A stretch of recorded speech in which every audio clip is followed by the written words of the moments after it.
Welcome back to Metus TV. Oke brosis, pada kali ini kita bakal ngebahas seputar hal yang sering banget nih menjadi guyonan mahasiswa kedokteran, mahasiswa patologis dan fisiologis. Pastinya brosis sudah pernah dengar kan ya tentang itu? Maka dari itu, yuk kita bahas tentang koas, fisiologis, dan patologis.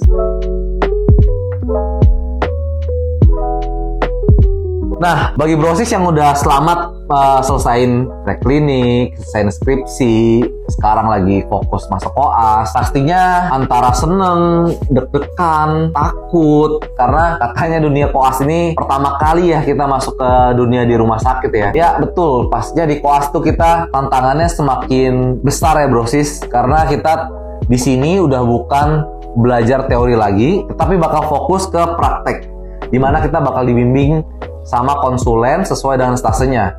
Kalau misalnya contoh di stase bedah, berarti kita bakal dibimbing sama konsulen bedah. Tentunya di koas ini kita bakal dituntut ya untuk bisa cepat beradaptasi. Selain kita beradaptasi dengan konsulen, mungkin dalam stase koas bedah itu bisa konsulennya bisa 4, 5. Contoh misalnya konsulen ortopedi, bedah umum, bedah saraf, dan lain-lain. Tapi tentunya selain itu kita juga perlu beradaptasi, bisa pendekatan dengan perawat di bangsal, perawat di IGD, dan lain-lain. Nah, adaptasi itulah yang mungkin menjadi momok kita sebagai mahasiswa kedokteran saat koas itu bisa menyelesaikannya dengan baik. Karena kan semakin banyak kita bertemu orang, semakin banyak orang-orang tersebut mempengaruhi faktor keberhasilan, tentunya makin agak ribet juga ya selama koas nanti. Tapi tenang aja, koas itu bakal di-enjoyin aja, karena setelah kita udah lewatin jadi bakal memori yang terkenang banget lah. Pasti brosis bakal ingat terus koas ini. Nah, karena lika-liku koas itu sangat naik turun ya, jadi mulai nih banyak anekdot koas patologis dan koas fisiologis. Nah, di sini kita coba fokus ke koas patologis. Kalau misalnya kita dengar dari kata patologis aja ya, pato, contoh kayak misalnya sel kanker. Sel kanker kan itu merupakan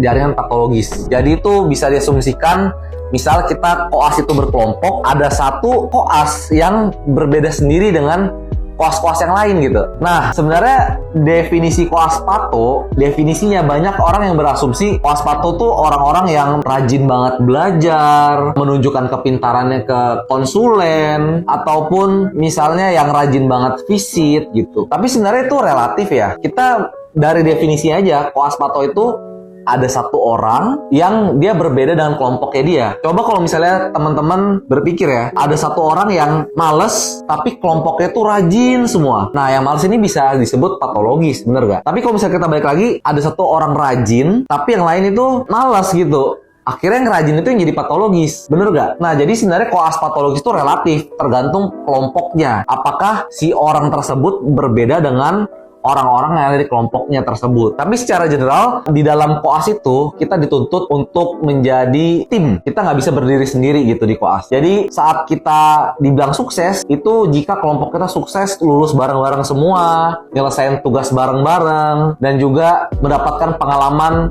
bareng-bareng juga gitu. Jadi harapannya, kita selama koas itu bisa jadi koas fisiologis, di mana kita bisa saling bahu-membahu, menolong lah misalnya teman ada yang kesusahan dalam visit misalnya, kita bisa bantu backup, ataupun saat teman lagi kesulitan membuat referat, kita bisa bikin bareng-bareng seperti itu. Dengan tetap kita berusaha gitu, jadi tidak membebani orang lain. Jadi kuncinya adalah teamwork, kerjasama dalam tim. Saat kita berbeda dengan tim kita, itu baru kita disebutkan koas pato. Tapi terkadang pasti ada juga nih dilema di mana ada yang memang ya udahlah koas let it go aja, nyantai aja, yang penting kita lulus. Tapi ada juga kan yang pasti yang koas itu kita harus tuntut ilmu, bikin referat yang terbaik buat konsulen, dan lain-lain seperti itu. Nah, coba kita sebagai tim koas itu kita bisa menyimbanginya. Misalnya kita bikin referat bagus, tapi saat teman lain presentasi, itu kita bisa mendukung dia juga, ataupun at least kita tidak menjatuhkan teman kita seperti itu. Dan juga ini wajib ya, jangan